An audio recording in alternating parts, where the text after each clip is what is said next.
Bonsoir. Mesdames et messieurs, mesdames avec S, S, S, S à la fin, parce qu'il y a beaucoup plus de dames que de messieurs, mais ça fait plaisir de voir aussi des messieurs ce soir. Donc je suis le directeur de cet établissement, Jean-François Lachaume, et je voulais simplement vous souhaiter la bienvenue ici au Conservatoire, sur le centre de Saint-Étienne, de souhaiter aussi la bienvenue à Axel et Marie-Laurence Panel, qui m'ont sollicité pour organiser cette conférence. En fait, je n'ai absolument rien organisé, c'est eux qui ont tout mis en place, tout organisé pour ce soir. J'ai eu la possibilité de demander à quelques personnes de mon entourage, et plus particulièrement certains de mes enseignants qui travaillent sur les métiers des ressources humaines notamment, et qui sont sensibles à ces questions-là, d'être présents ce soir. Donc ils sont répartis un petit peu de partout ici dans l'amphi. Et j'ai trouvé intéressant de mettre en relation ce que le conservatoire fait traditionnellement, c'est-à-dire l'accompagnement à la fois de demandeurs d'emploi, à la fois de salariés, à la fois de jeunes en alternance, et puis des problématiques qui sont un petit peu différentes de ce qu'on peut traiter aujourd'hui dans nos cours ici au CNAM, mais qui ont un sens parce que le CNAM, au-delà de former, d'accompagner, on est aussi sur la diffusion de la culture scientifique, la culture technique, et ce thème est un thème d'actualité qui nous intéresse, donc j'ai trouvé intéressant la proposition, et j'ai dit on y va, on cale une date, on y va, et on invite de façon commune les personnes que l'on a envie de voir ce soir sur cette intervention. Le lien avec la mutualité française s'inscrit sur quelques parcours de formation que nous avons établis avec Marie-Laurence, notamment sur du management d'équipe. On a un module de formation sur du management d'équipe, sur la gestion du temps et des priorités, et puis également une offre de formation sur les métiers un petit peu plus de secrétariat, sur les compétences de bureautique, Word, Excel, PowerPoint, qui sont des actions courtes, d'une journée ou 2 journées, qui se déroulent ici au CNAM de Saint-Étienne. Voilà les points de liaison que nous avons ensemble sur nos actions de formation. Je vous souhaite donc de passer une bonne soirée. Je vais laisser la parole à Marie-Laurence peut-être, et puis ensuite on aura d'autres conférencières. Voilà, à plus tard. Bonsoir à tous, moi je vais me servir de mon anti-sèche. Alors bienvenue à cette deuxième conférence du pôle formation Santé Loire, donc consacrée au thème du bien-être et de la psychologie positive. Je remercie Monsieur Lachaume bien sûr de nous accueillir dans ces locaux pour la deuxième fois. Un grand merci à toute l'équipe du CNAM qui organise aussi, installe le matériel. Alors cette conférence sera animée par Axel Bonhomme, qui est donc sous la gouverne, un psychologue depuis 2008, spécialisée en gestion du stress. Elle a participé au premier diplôme universitaire de France en psychologie positive sous la direction de Rebecca Chanclon. Donc avant d'entrer dans le vif du sujet, je voulais vous dire un mot quand même sur le pôle formation Santé Loire, qui a l'initiative effectivement de cette rencontre. Donc on est un organisme de formation spécialisé dans le domaine de la santé. C'est un partenariat, c'est issu d'un partenariat entre la Mutualité française Loire-Haute-Loire et l'Institut de cancérologie Lucien Neuwirth. On propose une offre de formation constituée d'une cinquantaine de programmes. On a à notre actif plus de 100 actions de formation sur 2016.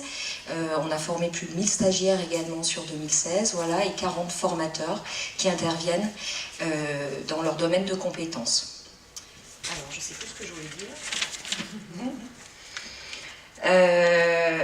Alors oui, mais par rapport à ça, on a mis à disposition des catalogues à l'entrée, donc si certains sont intéressés par nos formations, n'hésitez pas à prendre un catalogue, à les consulter, et on se tiendra à votre disposition donc à la fin de la conférence. Alors Axel, moi j'ai quelques questions à te poser pour introduire. Alors déjà, qu'est-ce que tu peux nous dire, pourquoi tu t'es intéressée à la psychologie positive? Alors, il faut savoir donc, comme tu disais, que j'étais donc psychologue depuis 2008. J'ai une approche qui est plutôt basée sur les TCC.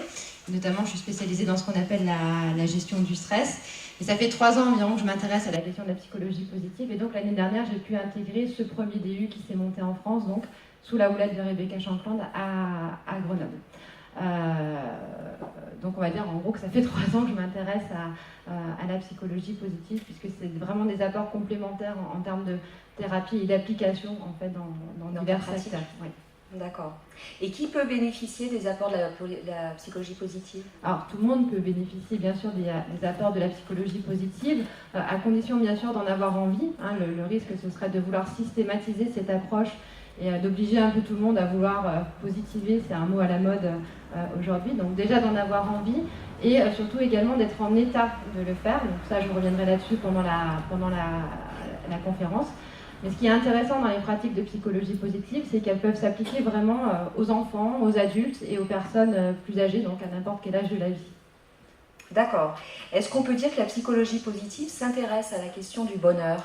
Oui, exactement. C'est exactement ça. En fait, l'étude principale de la psychologie positive, c'est l'étude du bonheur. Une étude, on va dire, par contre, scientifique. Et c'est justement tout l'objet de cette conférence, de vous présenter de manière générale ce qu'est la psychologie positive et de manière plus précise, donc, son principal objet d'étude, qu'est la question du bien-être. D'accord, donc on est prêt pour l'exposé alors? On est prêt, on peut démarrer. Donc 50 minutes d'exposé, puis après 20 minutes de questions-réponses. Voilà. Merci.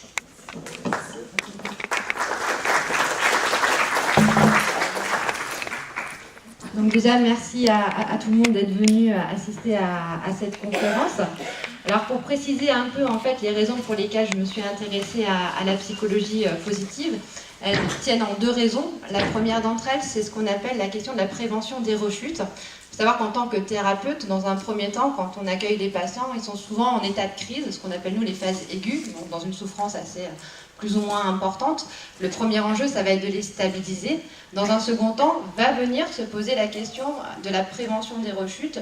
Et l'idée, va être d'armer le patient, dans un premier temps, à détecter, on va dire, les premiers signaux de la rechute, et surtout de lui fournir des outils assez pratiques qui vont lui permettre, justement, de maintenir un certain niveau de bien-être. Et puis la deuxième des raisons pour lesquelles je me suis intéressée à la psychologie positive, c'est une nouvelle forme de patientèle qu'on voit arriver aujourd'hui au sein de nos cabinets. Des patients qui arrivent, qui s'assoient dans votre canapé et qui vous disent « Écoutez, je ne comprends pas, j'ai tout pour être heureux, j'ai une famille, j'ai une belle maison, j'ai un travail qui me plaît, et pour autant, je me sens pas vraiment bien, je me sens pas pleinement épanouie. » Ces patients-là souffrent de ce qu'on appelle, nous, un sentiment de stagnation. Et ce sentiment de stagnation, s'il perdure un peu trop longtemps, peut venir faire le lit de la dépression. Alors, comment est-ce qu'on explique ce fameux sentiment de stagnation dont souffrent ces patients-là? On l'explique par le fameux paradoxe d'Esterlin, du nom de l'économiste qui a mis en avant ce paradoxe, qui explique simplement que, paradoxalement, alors que dans nos pays occidentaux, le PIB ne cesse de croître, le revenu ne cesse de croître dans les foyers, le sentiment de bien-être, lui, a tendance de stagner, même voire à régresser, surtout dans les pays occidentaux d'ailleurs. Alors comment on explique cela? Essentiellement pour deux raisons. La première d'entre elles, c'est qu'on a des exigences de vie de plus en plus importantes. Il suffit de regarder un peu la taille des voitures et la taille des maisons. Et puis, deuxième explication, c'est effectivement une société occidentale très individualiste qui, au fur et à mesure, en fait, délite un peu ce que nous on appelle le lien social. Donc, vous pouvez avoir des tas d'amis sur Facebook et au final, ne communiquer que 3 minutes dans la journée avec votre boulangère. Donc, cette nouvelle forme de patientèle pose en filigrane, au final, la question de qu'est-ce qui fait qu'on est heureux, qu'est-ce qui fait qu'on peut aller vers le bonheur. Et comme sans doute vous avez pu le constater à l'heure actuelle, cette question-là, c'est une question qui est très à la mode. Il suffit un peu de regarder les unes de magazines, ou il suffit d'aller chez un libraire. Vous allez vite vous apercevoir que les rayons de livres de développement personnel explosent. Et justement, l'un des enjeux de la psychologie positive, ça va être de venir faire un peu le tri parmi toutes ces nouvelles thérapies de développement personnel qui émergent. On en compte environ 500 à l'heure actuelle. Donc ça va être de venir un peu faire le tri et de valider celles qui le sont scientifiquement ou pas. Donc une question à la mode, mais également une question qui est très ancienne, aussi ancienne que l'humanité, puisque la question du bonheur, au final, se pose dès l'Antiquité, et notamment chez les Grecs, avec les philosophes grecs, des philosophes grecs comme Épicure ou Socrate. Vous aviez carrément une étude, une science qui s'occupait spécifiquement de la question du bonheur qu'on appelait l'eudémonie. Et donc c'est une question qui a traversé au fur et à mesure tous les siècles les courants philosophiques, Nietzsche, Spinoza, et aujourd'hui encore on retrouve cette question par l'intermédiaire de philosophes assez médiatiques comme Frédéric Lenoir. Donc au final, on peut dire que cette question du bonheur, c'est une question fondamentale à l'être humain, puisque peut-être que l'être humain est le seul animal qui a une conscience de sa propre finitude, et peut-être qu'on se demande au final qu'est-ce qu'on va faire du temps qu'on a sur cette terre, comment le passer du mieux que l'on peut. Alors c'est à Martin Seligman que l'on doit la création du concept de psychologie positive, puisque en fait les études et les recherches autour des déterminants et des traits positifs du bien-être sont un peu plus anciennes, mais la force de Seligman, c'est d'avoir donc créé ce concept-là, qui au final est un concept chapeau, qui vient regrouper tout un ensemble d'études et de recherches autour de ce qu'on appelle nous les déterminants du bien-être et les traits positifs. Alors les traits positifs, hein, ce sont les traits de caractère, donc c'est vraiment résolument en fait une vision positive de l'être humain, mais en psychologie c'est une intention qui est déjà quand même plus ancienne. Alors je ne sais pas s'il y a des psychologues dans la salle, mais vous comprendrez sans doute à qui je fais référence, puisque en tout cas cette vision positive optimale de l'être humain, on la retrouve déjà dans ce qu'on appelle nous le courant humaniste, hein, qui est un courant qui est né dans les années 50 aux États-Unis, qui postulait déjà de poser un regard positif et non plus pathologique sur l'être humain. Alors à l'époque, c'était pas valide scientifiquement, et justement, la psychologie positive, on va dire, est la petite fille de ce courant-là, qui a à cœur d'être aujourd'hui, par contre, valide scientifiquement. Alors comment Seligman en est arrivé à s'intéresser à la psychologie positive? Paradoxalement, Seligman, au début de sa carrière, et pendant très longtemps, hein, c'était un chercheur assez réputé, un chercheur psychiatre assez réputé dans le champ de la dépression.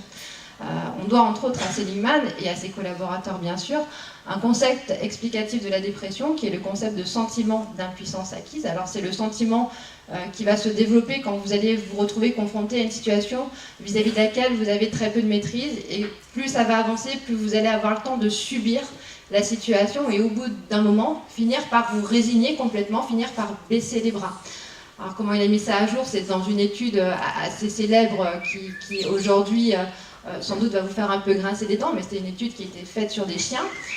On mettait des chiens dans des cages, hein, et bien évidemment on fermait la porte des cages et on envoyait des chocs électriques à ces chiens. Bien évidemment, au début de l'expérimentation, les chiens tentent de sortir de la porte de la cage pour échapper aux électrochocs, et plus l'expérimentation avançait, plus on les voyait se résigner. Et à la fin de l'expérimentation, hein, même si la porte de la cage était ouverte, les chiens n'essayaient même plus de sortir et subissaient complètement les chocs électriques. Ce sentiment d'impuissance acquise, hein, c'est quelque chose qu'on retrouve beaucoup, notamment je pense aux chômeurs de longue durée. C'est vraiment être confronté à quelque chose où j'ai l'impression de rien maîtriser, où j'ai vraiment le sentiment de subir ce qui m'arrive. Alors c'est différent du lâcher-prise, hein, puisque dans le lâcher-prise, il y a vraiment une action dynamique de la part de l'individu dans son acceptation en fait, de la situation, mais peut-être qu'on y reviendra dans les questions. Et en gros, Seligman, un jour, a dressé le constat suivant. Il s'est dit, mais on est quand même très doué pour décrire le pathologique, hein, on sait très bien le classifier. En psychopathologie, en psychiatrie, on a principalement deux grilles hein, qui nous servent essentiellement, qui servent surtout aux psychiatres, que sont le DSM et la CIM. On sait très bien donc classifier le pathologique. On sait aujourd'hui aussi de mieux en mieux le traiter. On a beaucoup d'outils en fait pour traiter le pathologique. Et si on apprenait aussi aujourd'hui à observer ce qui fonctionne chez les individus et à leur fournir des outils pour leur permettre justement de développer leur niveau de bien-être. Donc l'idée forte de la psychologie, hein, c'est vraiment de venir se positionner à côté des autres approches, je vais insister là-dessus tout au long de la conférence, et d'observer plutôt ce qui va fonctionner au final. Alors pour Seligman, par exemple, le pendant de l'impuissance acquise, donc de ce fameux sentiment où j'ai le sentiment de subir les choses, c'est l'optimisme. C'est l'optimisme, c'est-à-dire la capacité à envisager plus d'issues positives face à une situation que d'issues négatives. Alors si je devais vous donner une définition un peu académique de la psychologie positive, c'est celle-ci.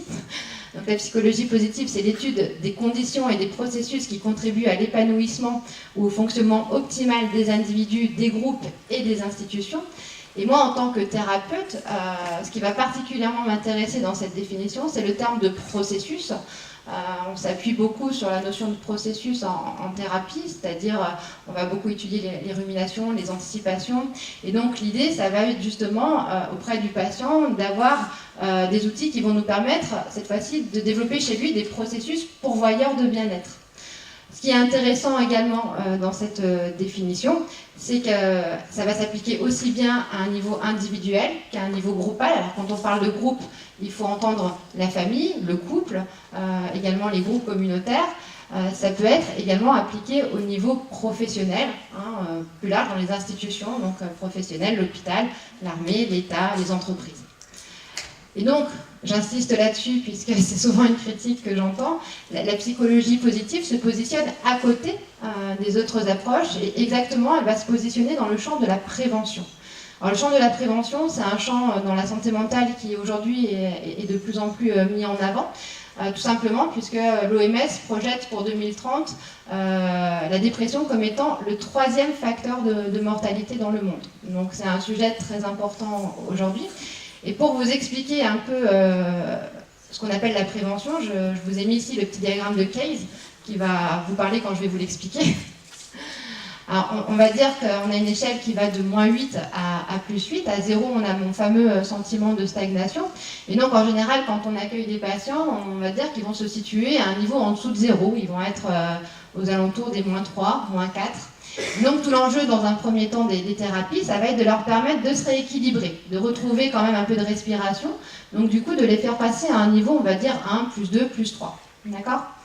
C'est ensuite que va intervenir la psychologie positive dans le champ de la prévention, puisque l'idée, ça va être de dire, on va permettre au patient de développer son niveau de bien-être, c'est-à-dire de passer d'un +2, +3 à plutôt un +5, +6, pour qu'en cas de coup dur, il ne rechute pas trop bas, pour qu'en cas de coup dur, on évite de rentrer dans de la pathologie trop prononcée.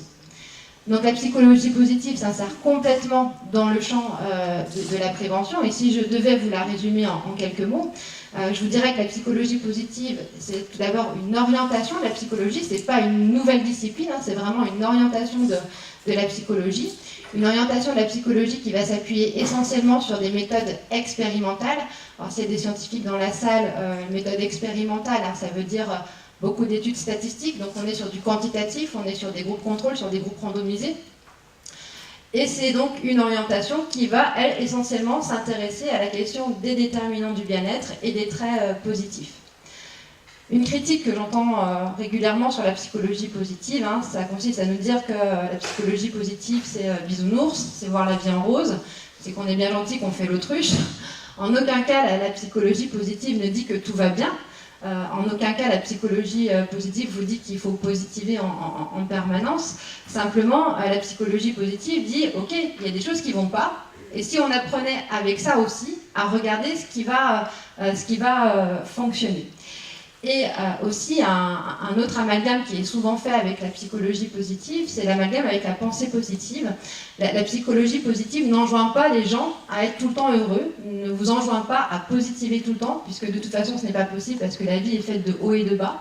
Et qu'au contraire, on va plutôt, dans les phases bas, dans les phases dépressives, apprendre aux gens à travailler plutôt l'acceptation ou à mettre en place des stratégies qui vont leur permettre justement de résoudre certaines difficultés qu'ils peuvent rencontrer dans leur fonctionnement.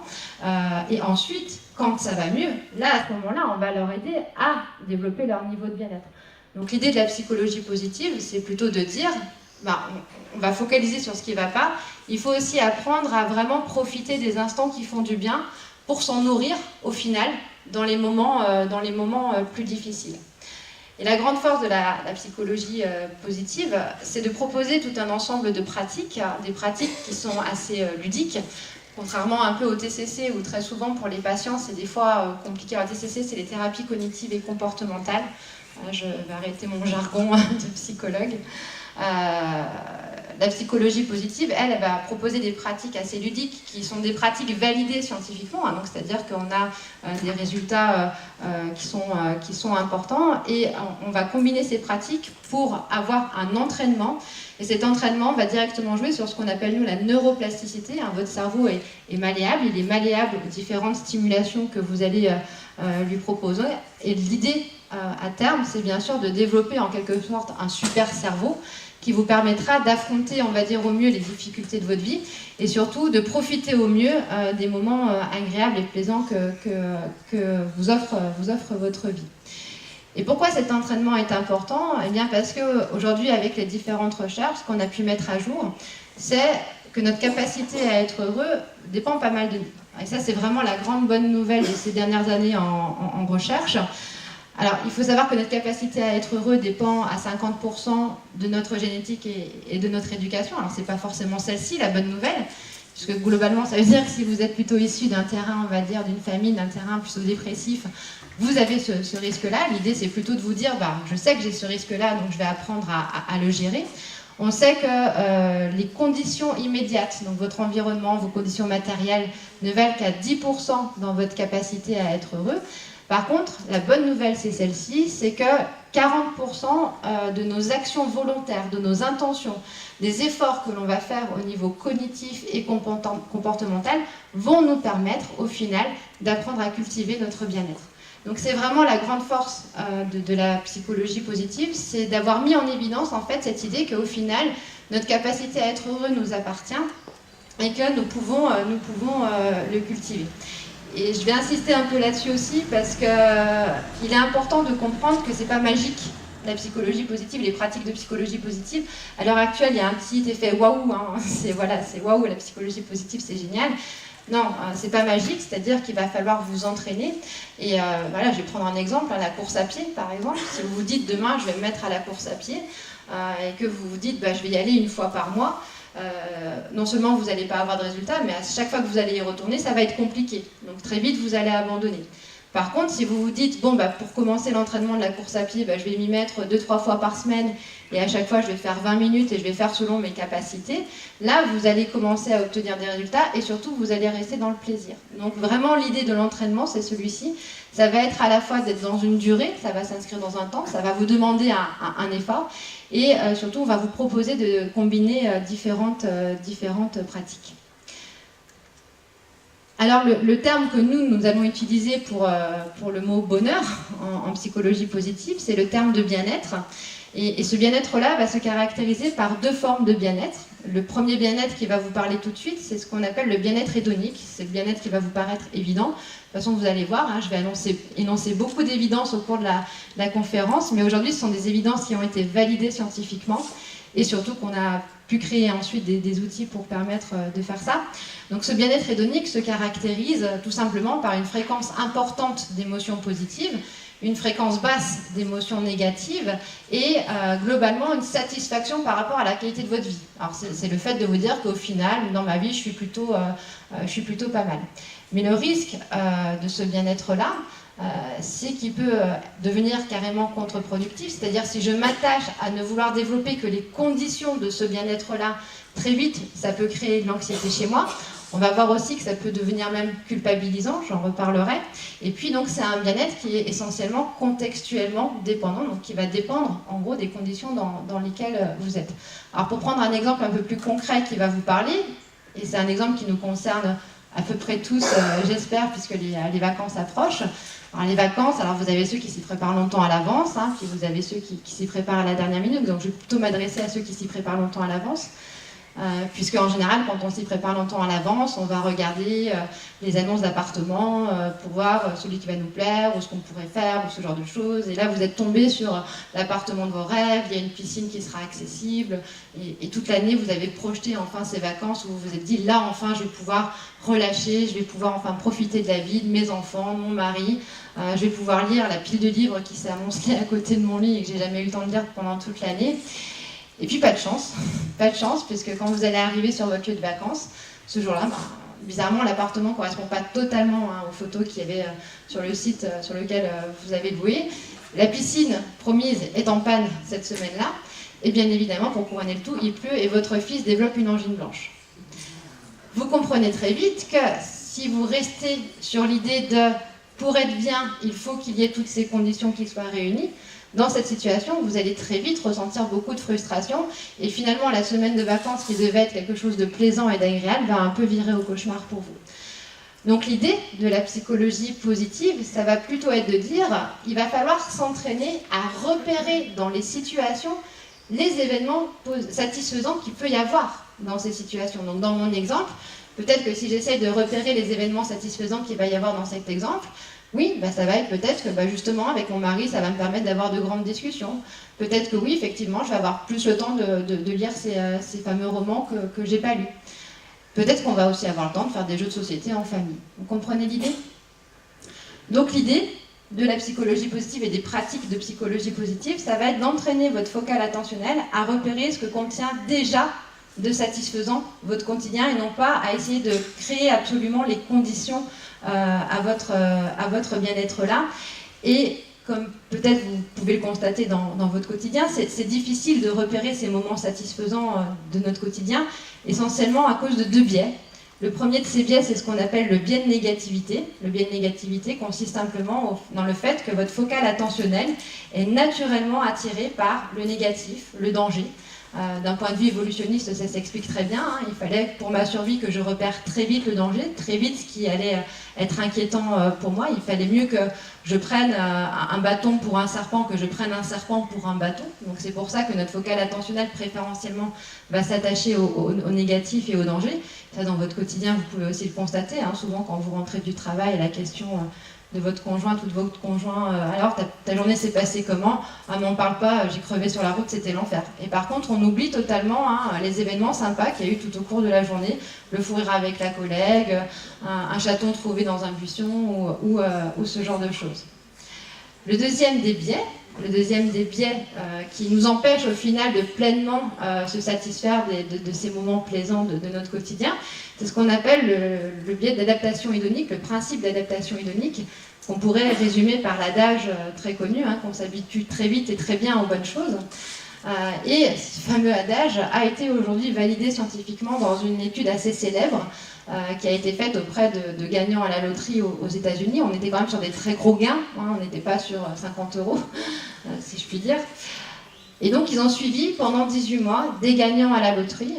Donc ils ont suivi à l'annonce du gain. À l'annonce du gain, effectivement, on a assisté à un pic élevé d'émotions positives, ce qui semble assez logique. Alors évidemment, ça a augmenté leur niveau de bien-être. Mais très rapidement, ce qu'on a pu constater, c'est un retour antérieur en fait, à leur sentiment de bien-être initial. Donc globalement, si vous étiez plutôt quelqu'un de dépressif au moment du gain, quelques mois après, vous redeveniez quelqu'un de plutôt dépressif. Et si vous avez de la chance et que vous étiez quelqu'un de plutôt heureux au moment du gain, vous retrouvez votre niveau antérieur de bien-être aussi à ce moment-là. Alors comment on fait justement pour s'entraîner à repérer les événements satisfaisants que contient déjà notre quotidien? Alors par une pratique assez célèbre en psychologie positive, qui est la pratique du calendrier des événements satisfaisants. On va proposer tout simplement aux patients ou aux personnes de noter pendant 15 jours, 3 événements satisfaisants qu'ils ont eu au cours de leur journée. Donc on leur propose de prendre un temps dans chaque journée, alors ça peut être le soir comme ça peut être le temps qui vous arrange le mieux, et de prendre le temps dans un premier temps de vraiment écrire ces 3 événements satisfaisants-là que vous avez pu rencontrer. Alors certains de mes patients me disent c'est un peu scolaire d'écrire, après vous faites comme vous voulez. Simplement l'écriture va permettre un meilleur ancrage au niveau de la mémoire, donc c'est ça qui va être intéressant. Et puis ensuite, dans un second temps, on va proposer aux patients de s'endormir dessus. Alors il ne s'agit pas de mettre la feuille sous l'oreiller, c'est validé. Vous pouvez essayer, je ne suis pas sûre que ça fonctionne. L'idée, ça va plutôt être, au moment de l'endormissement, quand vous fermez les yeux et que les lumières sont éteintes, de revisualiser en fait ces 3 événements satisfaisants que vous avez eu dans votre quotidien. Alors ce que j'explique bien aux patients, les événements satisfaisants, c'est le goût du café le matin quand je me réveille, c'est un câlin avec mon enfant ou avec mon chat, c'est un fou rire que vous avez avec votre conjoint dans la soirée ou avec une collègue. Et donc cette pratique vise essentiellement à ce qu'on appelle nous réorienter l'attention vers le positif. Alors c'est une pratique assez ludique. Alors vous allez voir qu'au début c'est difficile. Au début, les patients me disent souvent c'est quand même pas facile de trouver 3 événements satisfaisants. Donc au début on cherche un peu, c'est quand même un peu compliqué. C'est ça l'entraînement, c'est-à-dire plus vous allez le faire, plus ça va devenir un automatisme et plus à la suite vous pourrez laisser en fait cette pratique-là puisque ces événements-là vous apparaîtront en situation satisfaisante et vous pourrez pleinement les vivre à ce moment-là.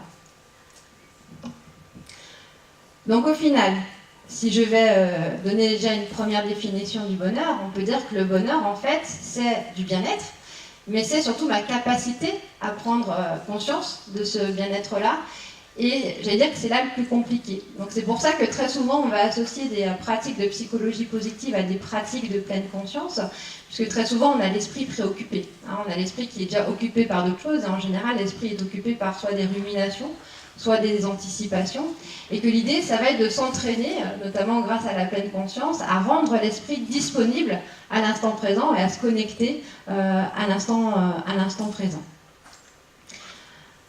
Je parle beaucoup d'émotions, puisque effectivement les émotions positives vont être au cœur de la psychologie positive. Mais juste une petite précision, on va dire, de professionnel. Pour ma part, je préfère employer le terme d'émotion agréable ou d'émotion dite désagréable, puisqu'au final, c'est selon le contexte d'apparition que l'émotion va avoir sa valence. Si je prends l'exemple de la peur, vous êtes sur l'autoroute, un camion manque de vous faucher. Heureusement qu'à ce moment-là, vous avez peur pour pouvoir très rapidement, très automatiquement freiner, rétrograder et laisser passer le camion. Donc dans ce contexte-là, la peur, qui est en soi une émotion désagréable, est plutôt positive. Par contre, quand vous vous retrouvez au fond de votre lit à vous dire « Oh là là, j'ai tout ce travail qui m'attend demain » et que là arrive la boule d'angoisse dans votre ventre, là vous comprenez que la peur à ce moment-là n'est pas adaptée à la situation. Et justement, l'enjeu, ça va être de vous entraîner à réadapter vos émotions selon les situations.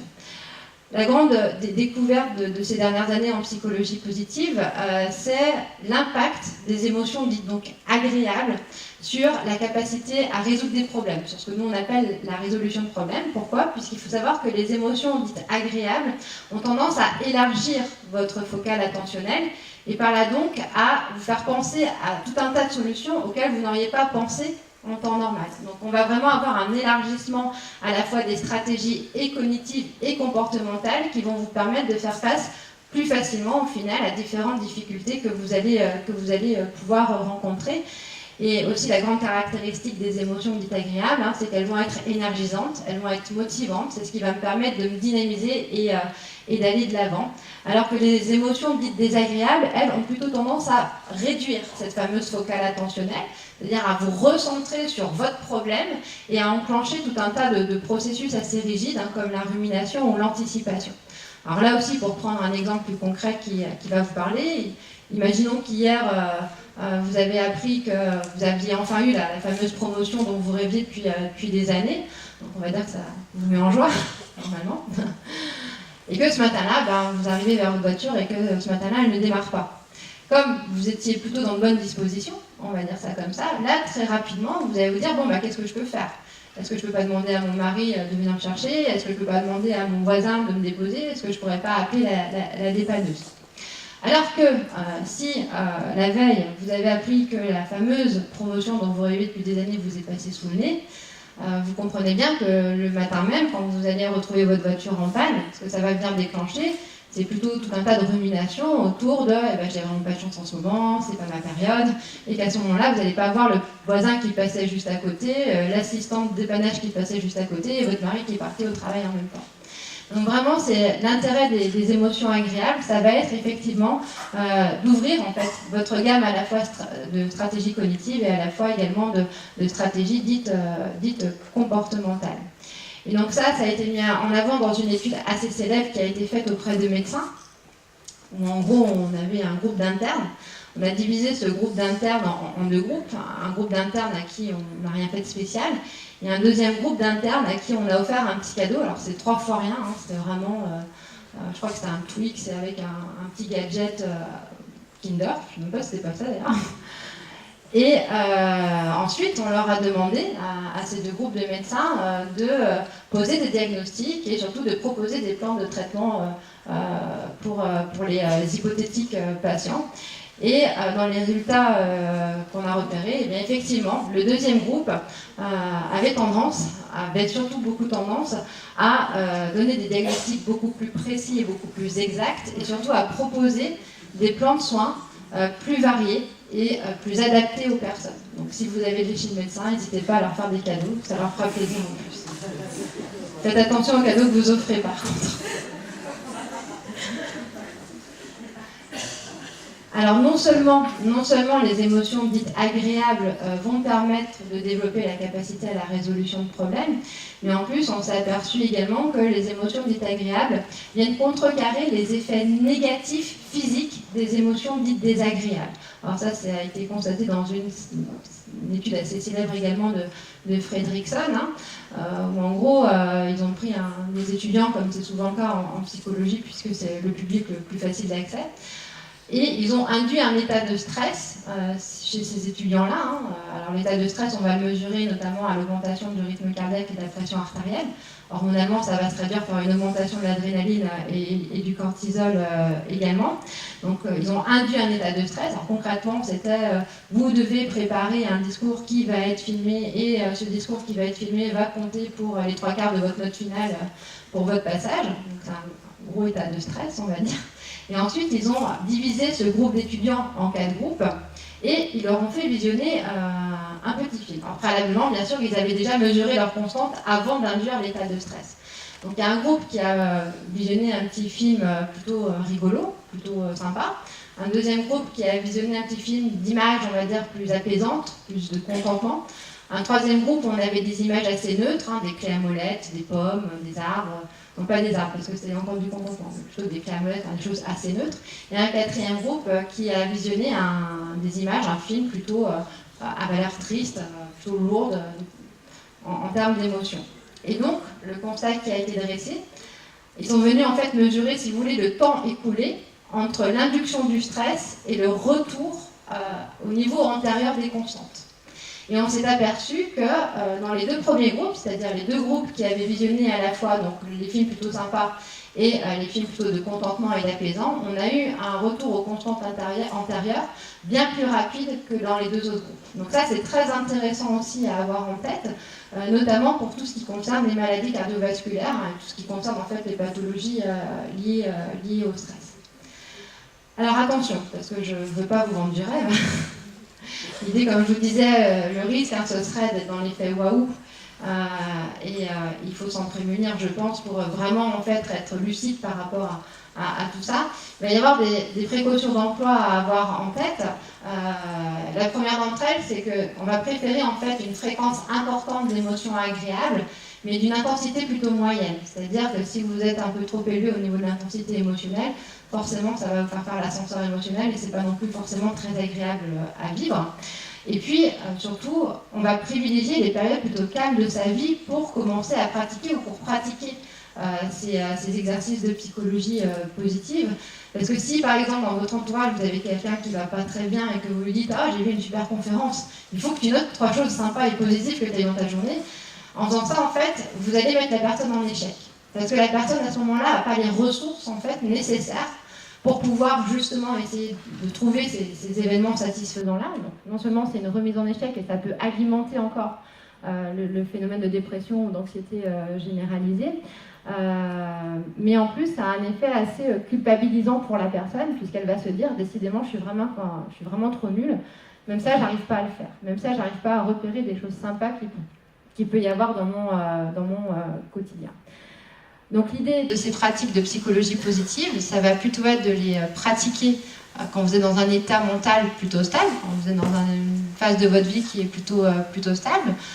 Vous pouvez aussi les pratiquer quand vous êtes sorti d'un état de crise assez important, que ça va plutôt bien, et justement pour prévenir les rechutes. Aussi, tout simplement, vous avez envie d'aller un peu plus vers l'épanouissement. Donc on privilégie vraiment les moments calmes de sa vie pour commencer à pratiquer. Donc si je résume mon fameux bien-être hédonique, j'en étais à ça, il va être caractérisé donc d'une fréquence importante d'émotions positives, d'une fréquence plutôt basse d'émotions négatives et donc d'un sentiment assez élevé de la qualité de la vie. Et donc on a un deuxième type de bien-être qu'on appelle le bien-être dit eudémonique, le bien-être eudémonique, merci, le bien-être eudémonique, qui est celui-ci a un bien-être beaucoup plus durable et beaucoup plus authentique, c'est-à-dire qu'il va s'inscrire profondément dans l'individu. Et ce bien-être-là va être constitué de différentes acceptions, notamment l'acceptation de soi, le sens de la vie, l'épanouissement personnel, le sentiment de maîtrise de son environnement. Et aujourd'hui, le modèle qui fait consensus autour de ce bien-être-là, c'est le modèle PERMA de Seligman. Alors, je vais vous expliquer tout de suite en quoi il consiste, ce modèle PERMA. Alors, P comme Positive Emotion, donc ça, je ne vais pas y revenir dessus, on en a déjà beaucoup parlé.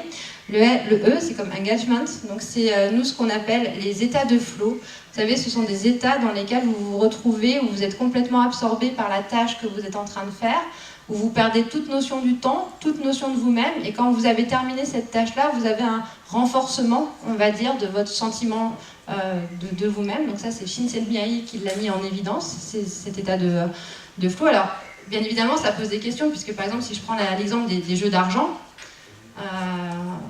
ceux qui jouent beaucoup aux argent, qui développent des addictions aux jeux d'argent ou aux jeux vidéo, sont complètement dans des états de flow, puisqu'ils perdent effectivement toute notion du temps et toute notion d'eux-mêmes. Donc toujours attention à... En fait, la bonne recette, c'est l'équilibre. Vraiment, c'est de trouver le bon équilibre. Le R, c'est comme relationships, donc c'est vraiment la question des relations positives autour de vous. Alors, je vais faire quand même un petit focus là-dessus, puisque aussi la grande découverte de ces dernières années en sciences cognitives, en neurosciences et en psychologie, c'est de s'être aperçu que l'homme est aussi naturellement capable d'altruisme, capable d'empathie. Alors vous savez, on a une vision assez négative de l'homme. L'homme est un loup pour l'homme. Heureusement qu'il y a la société qui vient un peu le cornaquer, puisque sinon on serait tout le temps en guerre les uns contre les autres. Donc aujourd'hui, c'est un mythe qui est vraiment mis à mal, puisque, comme je vous le disais, on s'est rendu compte également que l'empathie était quelque chose de naturel chez l'individu. Et la base de l'empathie dans le cerveau, ce serait ce qu'on appelle les neurones miroirs. Alors je parle au conditionnel, puisque encore aujourd'hui, voilà, des recherches sont en cours, et puis qu'il y a un peu de débat au niveau de cette question-là. Ce qui est intéressant, c'est qu'il y a eu tout un tas de recherches faites sur ce qu'on appelle donc les comportements prosociaux, donc aider les autres, et notamment des études qui sont faites sur des enfants de 1 an, même des bébés, des nourrissons des fois de 2-3 mois qui ont été faites. Et une étude assez célèbre qui s'est passée, donc on mettait une maman avec son enfant dans une pièce, où la pièce contenait 2 portes, et puis on demandait à un complice de traverser la pièce, de se prendre une porte, les bras chargés de dossiers, et de faire mine de se diriger vers l'autre porte et de ne pas arriver à l'ouvrir et de faire tomber ses dossiers. Dans 90% des cas, on voyait naturellement les enfants se diriger vers la personne, comme pour venir en aide à la personne.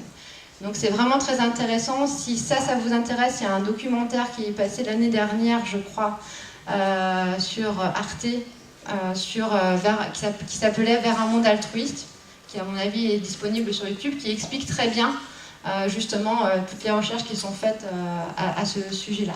Alors comment on explique ça? Pour la simple et bonne raison que l'homme est essentiellement un animal social. Quand on observe bien la nature, nous les hommes, on est les seuls à être dépourvus de griffes, de défense, de crocs, de pics pour se défendre, et que quelque part on a besoin des uns et des autres pour pouvoir vivre en société, pour pouvoir survivre. Et bien évidemment, alors, ce que j'ai pas dit, les comportements prosociaux vont vous aider à développer votre niveau de bien-être, tout simplement parce que ça va venir renforcer votre sentiment de connexion sociale. On sait qu'il y a un facteur qui est très important en fait dans le stress ou dans les phases difficiles de la vie, c'est ce qu'on appelle le soutien social perçu. Et plus j'ai le sentiment d'avoir du soutien autour de moi, plus ça va m'aider à affronter les difficultés. Donc vraiment, les comportements prosociaux sont très intéressants à ce niveau-là. Le M, c'est Meaning Life, c'est le sens de la vie. Aujourd'hui, il y a tout un pan de la recherche autour des déterminants du bien-être qui va s'intéresser à la notion de valeur. On sait que, par exemple, une des causes souvent de souffrance au travail, ça va être le fait de ne pas être en accord avec ses valeurs dans ce que l'on fait. En psychopathologie du travail, c'est ce qu'on appelle la souffrance éthique. On sait aussi aujourd'hui que beaucoup de personnes en fait, ont du mal à avoir conscience de ce que sont leurs valeurs. Moi-même, il n'y a pas si longtemps que ça, j'en avais pas véritablement conscience. Et que surtout, très souvent, on ne prend pas assez soin de ces valeurs-là. Et une pratique qui est assez rigolote et qui est proposée en psychologie positive, c'est la pratique du rêve d'enfant. Alors, vous pouvez aussi le faire sous le mode de comment je rêve ma vie dans 10 ans. Où en fait, on va proposer à la personne de se souvenir de ses rêves d'enfant. Quels étaient vos rêves d'enfant? Alors, dans mes ateliers, j'ai déjà eu des personnes qui m'ont dit je ne me souviens pas, j'avais pas de rêve quand j'étais enfant. Donc dans ce cas-là, on va leur proposer de passer sous l'autre mode en leur disant et dans 10 ans, comment vous verriez votre vie? Alors là, si on vous dit c'est trop anxiogène pour moi de m'imaginer dans 10 ans, là on va dire dans votre vie actuelle, qu'est-ce qui vous satisfait? Qu'est-ce qui a du sens pour vous là dans votre vie actuelle. Alors l'idée, c'est, si je vais prendre un exemple personnel, hein, moi si je me souviens d'un de mes rêves d'enfant, hein, c'était d'avoir une jolie maison avec une piscine et d'avoir plein de gens autour de moi. Alors je ne suis pas forcément que matérialiste, hein, c'était pas juste avoir une piscine, donc je n'ai pas couru auprès d'un pisciniste pour faire construire une piscine, mais j'ai réfléchi à qu'est-ce qu'il y avait derrière ce rêve. Alors qu'est-ce qu'il y a derrière ce rêve, si je tire un peu le fil, il y a la notion de partage, il y a la valeur aussi de convivialisme, et l'idée, c'est de dire ensuite aux patients, par rapport aux valeurs que vous avez pu mettre à jour, ça va être de poser le premier petit pas en direction de la prise en soin de ces valeurs-là. Donc quand j'avais fait moi-même cette pratique, hein, et que j'avais dit une valeur qui est importante pour moi, c'est le partage, c'est le convivialisme, je me suis dit, ma fameuse meilleure amie que je vois pas si souvent que ça, parce que je me dis toujours que j'ai toujours plein de choses plus importantes à faire et que j'ai tout le travail à faire, qui est en retard et qu'il faut pas que j'oublie de faire ça, je l'ai invitée, on a pris du temps à se faire un petit resto que toutes les deux. Donc voilà, c'est vraiment cette idée au final de prendre soin de ses valeurs déjà au quotidien. Et puis donc le A, c'est comme accomplishment, c'est l'épanouissement. Donc c'est notre capacité à aller vers l'épanouissement. Au travail, ça va se traduire par ce qu'on appelle nous le sentiment d'efficacité personnelle. Ce sentiment d'efficacité personnelle, c'est le fait de se sentir en pleine compétence dans ce que je fais et de maîtriser ce que je fais. Donc pour résumer un peu le bien-être optimal au final, c'est à la fois du bien-être hédonique et à la fois du bien-être démonique. Donc ça va se caractériser bien sûr par une composante cognitive, c'est-à-dire ma capacité à penser que ma vie est faite quand même de choses plutôt sympas et que j'ai plutôt une vie qui est agréable et plaisante à l'heure actuelle, qui va être composée aussi d'une composante affective, à vivre plus d'émotions agréables que d'émotions désagréables, et d'une composante réalisation de soi. Donc c'est vraiment cette idée d'être engagé dans des choses qui ont du sens pour moi, de pratiquer des activités qui me permettent justement de me développer personnellement et de me permettre d'aller vers l'épanouissement. Pour terminer cette conférence, je vais quand même un peu vous parler de ce qu'on appelle donc les traits positifs, alors les traits de caractère, parce que c'est souvent la question, est-ce qu'au final il y a des gens qui sont naturellement plus doués pour le bonheur que d'autres? Ça va peut-être pas vous faire plaisir, mais oui, en fait. Effectivement, il y a des personnalités qui sont plus douées pour le bonheur que d'autres, et au final, ces personnalités-là, on ne va pas forcément leur imposer des pratiques de psychologie positive, hein, puisque on ne va pas essayer de marquer le trait absolument. Par contre, pour tous les autres qui n'ont pas cette capacité innée, on va essayer justement de travailler certains de ces traits de caractère. Alors, dans ces traits de caractère qui vont être pourvoyeurs de bien-être, on a ce qu'on appelle l'optimisme. Alors, il faut faire attention puisqu'on a aussi ce qu'on appelle l'optimisme d'illusion qui n'est pas forcément très bon pour la santé. Hein. L'optimisme d'illusion consisterait à manger beaucoup de charcuterie, boire beaucoup de vin, fumer et arriver à 50 ans se dire « Oh là là, mais j'ai rien » et jamais faire de prise de sang. D'accord ? Donc c'est ça ce qu'on appelle l'optimisme d'illusion. On a également ce qu'on appelle la capacité au pardon. Alors pareil, est-ce que c'est vraiment très intéressant de développer ces traits de caractère-là chez des personnes, par exemple, qui sont victimes de violences conjugales ? Donc l'idée, c'est pour ça que j'insiste vraiment sur ne pas systématiser ces approches à tout le monde. Je ne suis pas en train de vous dire que tout le monde doit être optimiste, tout le monde doit savoir pardonner, tout le monde doit être dans la gratitude. C'est à chacun de vous de savoir ce qui est bon pour vous à quel moment et d'adapter en fait les pratiques qui vous correspondent le mieux. En tout cas, si l'optimisme, ça vous intéresse, il y a une pratique assez sympa et assez rigolote, et en plus que vous pouvez très facilement faire avec les enfants, et plus vous le ferez tôt, mieux ce sera pour eux. C'est une pratique qui consiste simplement à débuter une histoire de manière la plus lugubre possible. Hein. Donc, c'est dimanche soir, il pleut, et d'un coup, il y a une panne d'électricité, et il fait noir, et personne ne vient m'aider, et voilà. Et ensuite, de s'amuser à inventer des fins heureuses à ces histoires-là. Et cette petite pratique qui a l'air de rien entraîne véritablement en fait de nouvelles stratégies de pensée, de nouvelles stratégies cognitives. Alors ce que je vous ai pas dit tout à l'heure, le calendrier des événements satisfaisants, on peut aussi bien le faire avec les enfants. Moi je le fais faire à des enfants qui ont 7 ans. Après, plus jeunes, on peut le faire avec eux, on peut leur proposer également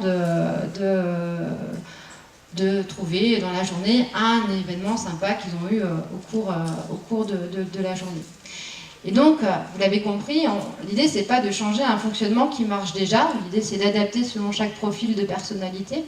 Et notamment, on a découvert qu'il y a un certain type de pessimiste. Alors dans le pessimisme, vous avez différents types de pessimistes, et il y a ce qu'on appelle le pessimisme défensif. En En fait, le pessimiste défensif, hein, c'est votre collègue de travail, vous savez, qui est tout le temps hyper anxieux, qui va toujours imaginer toutes les pires issues à chaque situation. Mais par contre, là où ils sont performants, c'est qu'ils vont envisager toutes les solutions à chaque issue négative. Donc en fait, ça va donner au sein du travail des individus très performants, et surtout, ce qu'il y a, c'est on s'est aperçu que si dans ces profils-là, on tente de leur faire développer de l'optimisme, ça crée beaucoup plus d'anxiété au final que de simplement les laisser fonctionner comme ils fonctionnent déjà. Donc ça, c'est toujours intéressant à avoir en tête.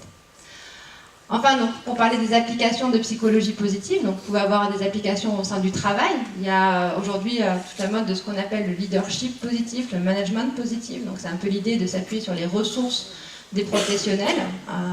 Il y a également une méthode qui est très intéressante pour le changement qui s'appelle l'appreciative inquiry, qui est une méthode vraiment qui est assez innovatrice, je trouve, dans ce domaine-là. Il y a évidemment l'idée aussi d'augmenter le niveau de bien-être des salariés, puisqu'on sait que plus les salariés vont être dans le bien-être, plus ils vont être aussi dans la performance. Alors là, vous comprenez aussi l'écueil, ça veut dire que ça va venir poser quand même des questions éthiques, ces pratiques-là au sein du travail. Et puis ça va être surtout de développer donc, ce fameux sentiment d'efficacité personnelle, hein, cette idée de me sentir pleinement dans ma compétence, me sentir vraiment utile à ce que je suis en train de faire. En thérapie, donc là c'est mon rayon à moi, en thérapie la psychologie positive va vraiment nous permettre d'avoir des outils complémentaires qu'on va plutôt intégrer, enfin, pour ma part, en fin de thérapie, hein, ça va être l'idée de consolider un peu ce qui a été fait avec le patient et surtout donc, de lui fournir ces fameux outils pour se maintenir à un niveau de bien-être satisfaisant. C'est également aussi dans les pratiques de psychologie positive la possibilité en fait de travailler également d'autres thématiques comme la confiance en soi, l'estime de soi, l'affirmation de soi, autrement que par des approches classiques de TCC. Et puis c'est tout le champ également de la résilience. Et puis chez les enfants, hein, aujourd'hui on parle d'éducation positive, on parle de communication non violente et on parle aussi beaucoup de ce qu'on appelle les CPS, les compétences psychosociales. Hein, on apprend de plus en plus tôt aux enfants à développer l'affirmation de soi, la gestion des émotions, les comportements prosociaux. Voilà. Pour terminer, voici quelques ouvrages, si toutes ces questions vous ont intéressé. Alors, bien évidemment, vous pouvez bouquiner facilement tous les livres de Christophe André qui sont très faciles d'accès, qui sont très agréables à lire. Je vous ai mis deux ouvrages plus académiques, plus universitaires de Rebecca Shankland, donc sur la gratitude et une introduction à la psychologie positive. Il y a également aussi un ouvrage qui est très sympa à lire, qui s'appelle « 3 amis en quête de sagesse », mais je pense que tout le monde connaît. 3 amis en quête de sagesse, qui est vraiment très intéressant, puisqu'en fait c'est un livre à 3 mois entre Christophe André, Mathieu Ricard et Alexandre Jolien. Donc vous avez un psychiatre, un philosophe et un moine bouddhiste. Donc on voit bien aussi le lien qui est fait avec la pleine conscience. Et également un dernier livre de Csikszentmihalyi. J'y suis arrivée. Très bien. Qui s'appelle Vivre et qui s'intéresse justement lui beaucoup à ces fameux états de flow et à comment les créer dans son quotidien. Un grand merci pour votre attention. On va faire un temps de questions-réponses et je voulais particulièrement remercier Monsieur Lachaume pour son accueil au CNAM, ainsi que Marie-Laurence Panel et Déborah Rouchon du pôle formation Santé-Loire. Et si vous êtes intéressé par les ateliers ou ce genre de choses, il y a à votre disposition des feuilles sur cette table, avec des stylos, donc vous pouvez laisser votre adresse mail. On va peut-être faire un temps de questions-réponses, déjà. Merci.